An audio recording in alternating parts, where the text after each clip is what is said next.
Welcome to Please Me, the award-winning bilingual podcast bringing you bold conversations and big clit energy. Sí, Please Me se puede ver con subtítulos en español. I'm Eve, your host, on a journey from trauma to sexual liberation.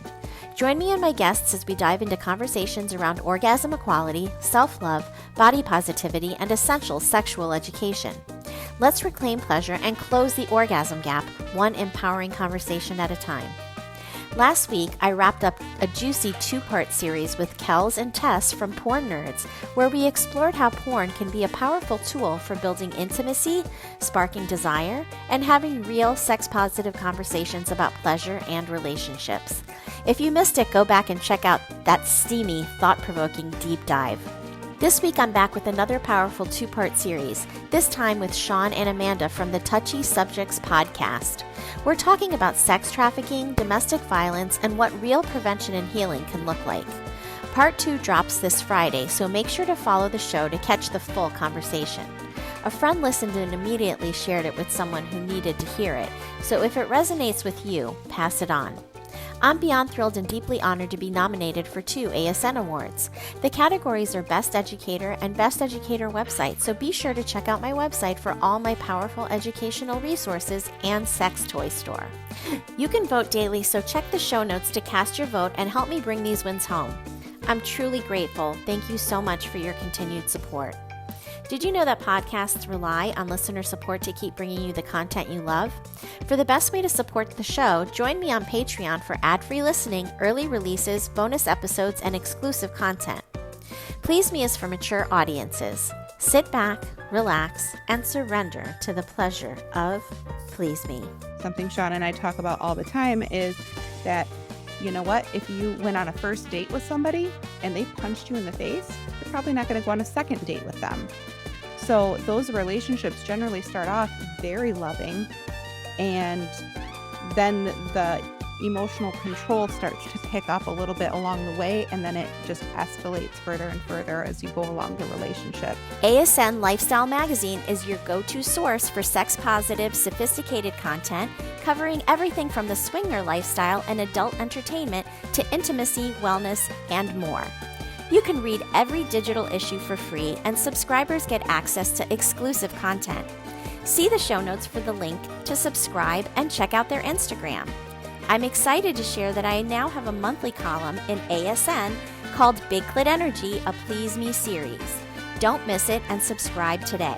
Hello and welcome to Please Me, the podcast that aims to destigmatize conversations about sex and sexual health by turning the sheets into our classroom. Today, I am so excited to welcome Shawn, Schutt, and Amanda Courier to the show. I hope I pronounced your names right. They are the co-hosts of a podcast called Touchy Subjects. And I love the concept of this podcast because they are also destigmatizing conversations about things that people do not want to talk about and really keep hush. And unfortunately, this is why issues like this persist. So today we're going to be talking about domestic violence and sexual assault. And these are super important topics for people to understand. And a lot of times my show is about sexy topics like kink and ethical non-monogamy. But today we're taking it into a serious direction because absolutely sex can be something that can be used as abuse or as a power dynamic and to control others. And so we're going to be covering those subjects today. So I just first of all want to welcome you both to the show. Thanks for having us. Thanks for having us.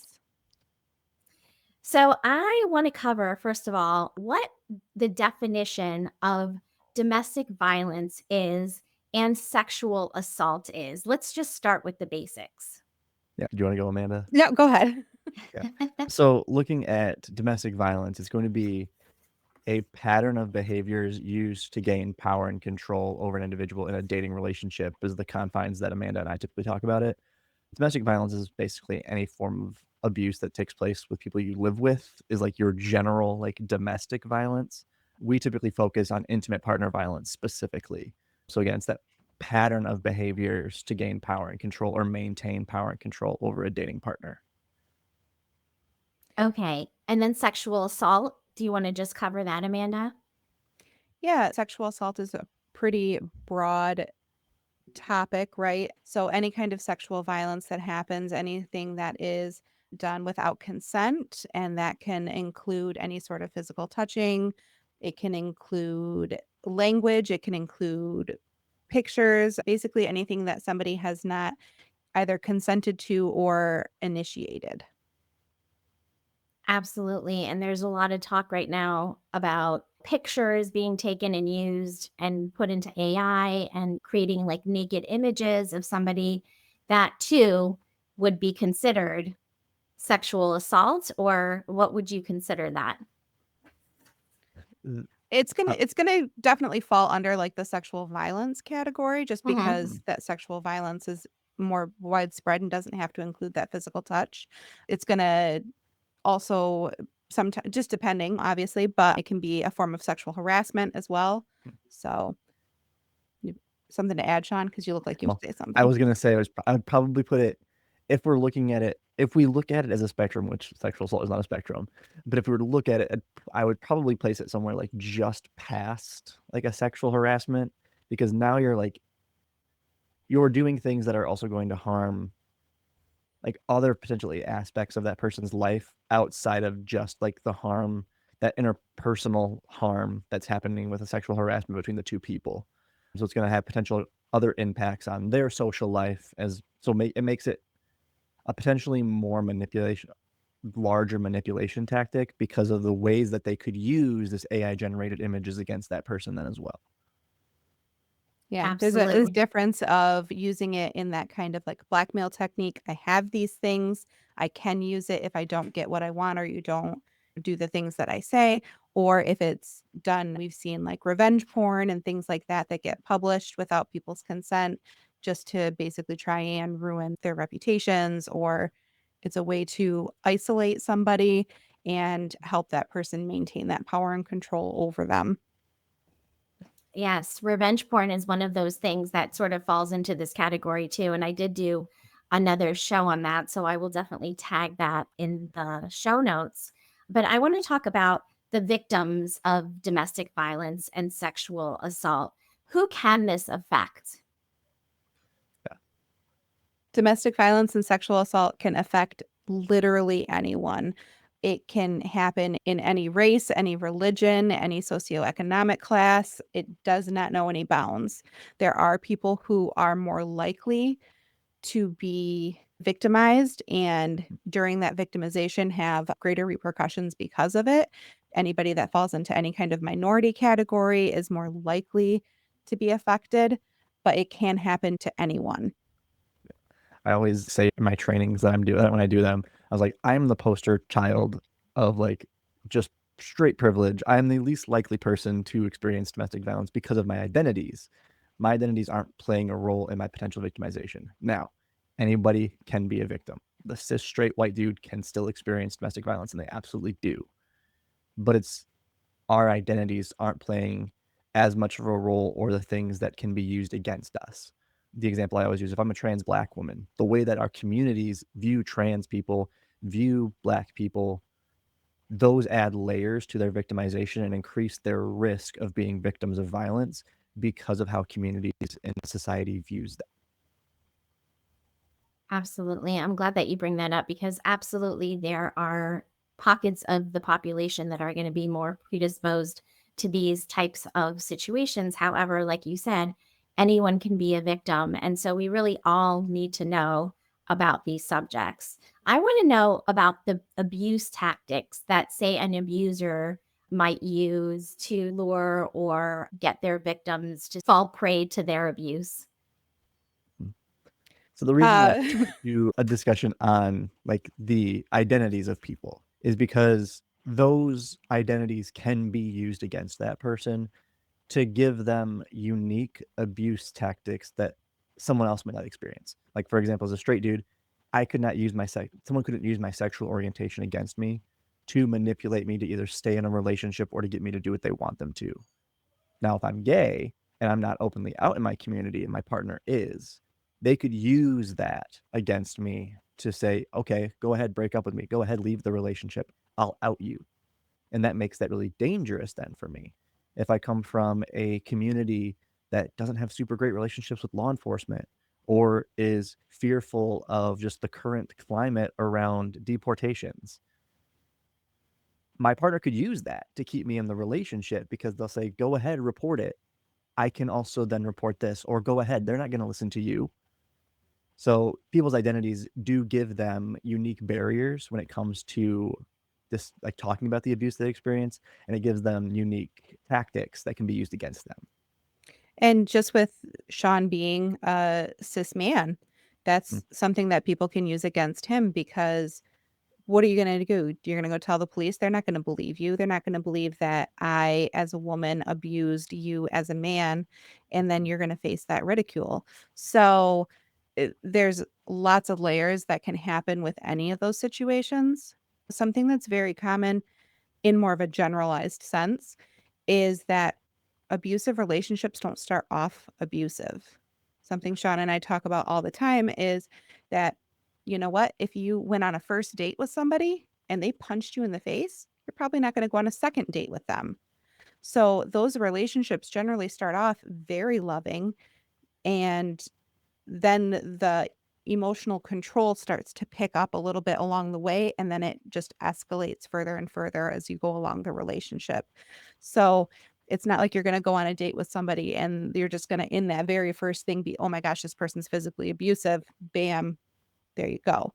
There's much more subtle ways that happen, things, much more subtle things that happen in the beginning, where it's just those little bits of control, basically testing the water, seeing how far you can push something and how you can manipulate people.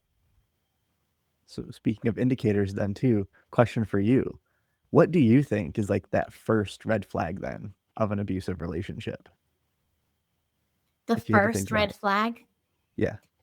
You're putting me on the spot here. I really have no idea what the first red flag would be. I am one to look back on relationships and in hindsight see thousands of red flags, but when I'm in it, I'm somehow blinded by them. You tell me, what would the first red flag be?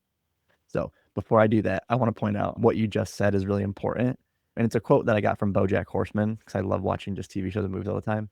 But it's when you're looking at red flags through rose colored glasses, all of the red flags just look like flags. So Mhm. it's really hard for people who are experiencing abusive relationships to recognize these red flags because we've learned a lot of those earlier red flags are okay or acceptable in relationships.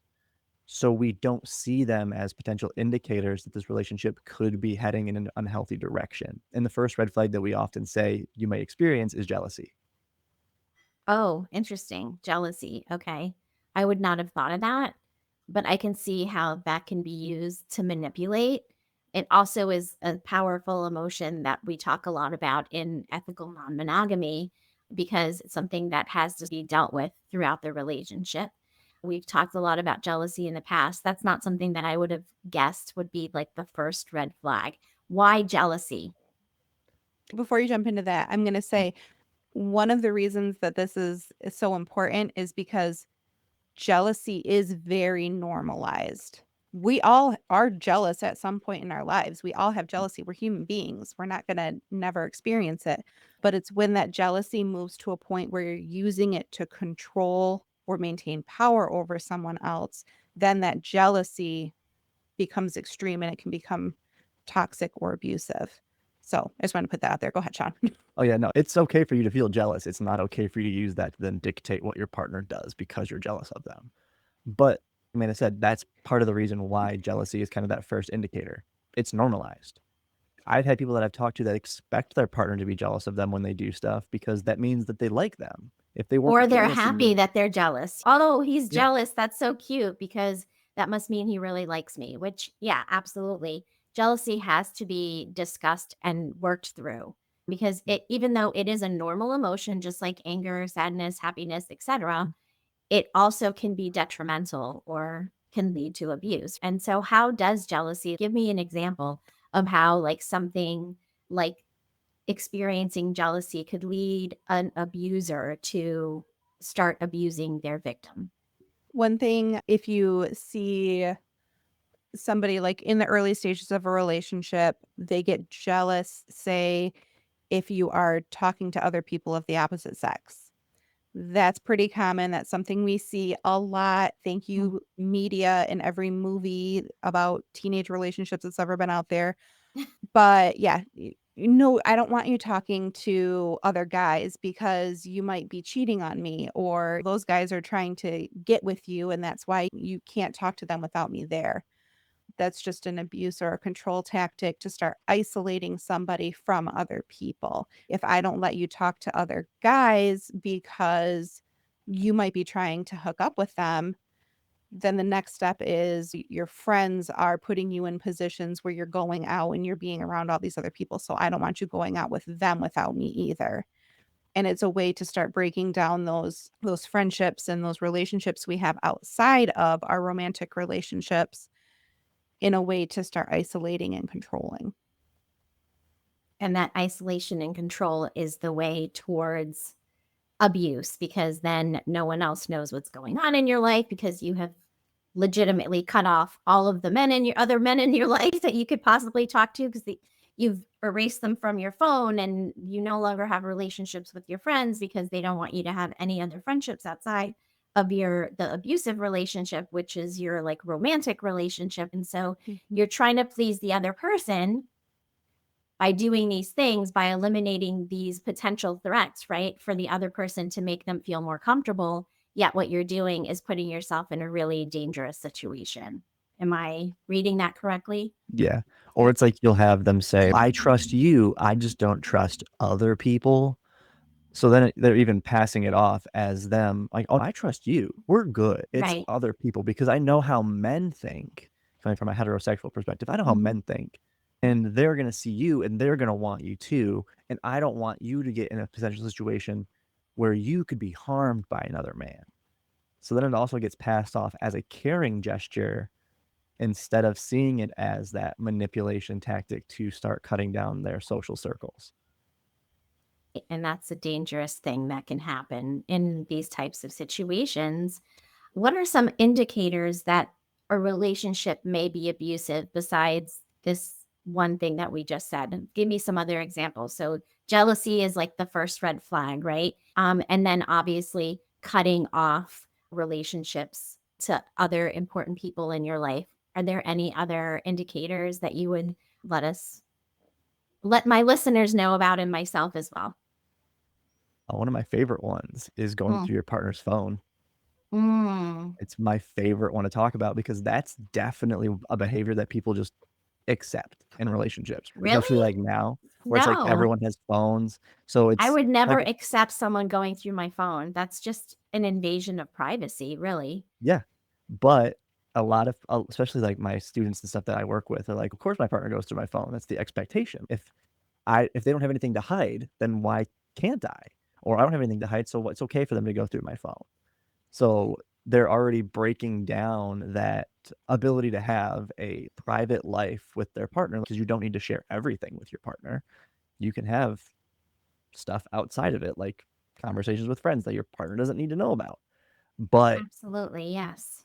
that going through someone's phone, like they're doing it again because of they'll say things like, if you trust me, you'd let me do it. Or what, don't you trust me? What So do you have to hide? they're trying to pass it off again as, well, if you trusted me, you'd let me do this. So that's then giving their potential abusive partner the ability to go through their phone to make sure they're not talking to anybody they don't want them talking to. Yeah, I've seen like videos where it's, oh, if you're sitting at a table with somebody and you have your phone face down, it's because you're trying to hide something. And it blows my mind because people just take things so weird. Like my phone is face down because that's how I set it down. Like my phone is face down because I am trying to be present in our conversation and I don't want the distraction of my phone going off and me looking at it. But there are people who will take that as a sign of, oh, you don't want me to see any messages that pop up, or you don't want me to see any names that pop up on your phone. So yeah, that's a pretty scary indicator sometimes. Now, that doesn't mean that you two can't decide mutually that you have each other's passwords and you can use each other's phones, but that's a conversation that you have, right? That's not an expectation of a relationship. And that's where the difference is.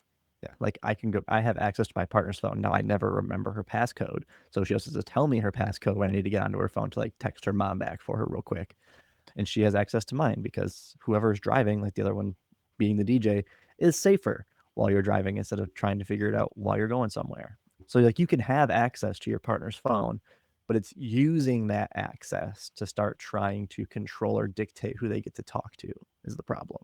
Another thing when I'm talking to students, especially because Shawn and I both work with high school students a lot. Okay. And I will ask them, have you ever experienced or have you seen a friend experience? You're out with your buddies and somebody's phone is dinging every 5 minutes and it's their partner. What are you doing? Where are you at? Who are you with? When are you going to be done? When are you going to come hang out with me? Whatever the case is. And everybody, like every single student is either nodding their head like, "Yeah, that's happened to me," or they're all like looking at their friend across the table going, "It's you." That's another potential indicator because you need that time apart. You need to be able to have that space to have a healthy relationship, even if you're 16 years old and you're in puppy love and everything revolves around them. So another behavior that I would also like quickly Yes. throw in here too, Yes. and this one's on like the flip side of it, because I'll ask my students the same similar question of how many of you has happened to you or know someone has happened to you where they've broken up with someone and the very next to the person they broke up with is just texting them like nothing ever happened. And it's like a bunch of them will raise their hand and stuff. I was like, that's because they're trying to get back with someone who they were already abusive with. It is easier. I always use video games for my analogies because it's just I'm a nerd, obviously. Not Like obviously. You don't it look is like a nerd. all of my students would disagree with you. Okay.